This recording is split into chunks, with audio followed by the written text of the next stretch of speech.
తిరుమలలో సాంకేతికత వినియోగిస్తూ భక్తులకు అవసరమైన వసతులు కల్పిస్తున్నట్లు తితిదే ఈవో సాంబశివరావు అన్నారు.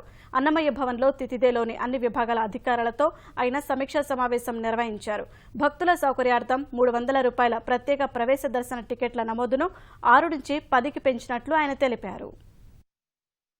టెక్నాలజీని వినియోగించి దర్శన బుకింగ్ కానీ అకామిడేషను సేవాస్ బుకింగ్ ఇవన్నీ కూడా మరింత సులభంగా ఉండాలనే ఉద్దేశంతో కొన్ని చర్యలు చేపట్టబోతున్నాం. శీఘ్ర దర్శనానికి సంబంధించి ఇప్పటికే అవైలబుల్గా ఉన్న టికెట్స్ మొబైల్ ఫోన్లో బుక్ చేసుకోవడానికి అవకాశం ఉంది. దాన్ని మరింత సులభతరం చేయడానికి ఒక మొబైల్ యాప్ను కూడా మనం డెవలప్ చేయబోతున్నాము.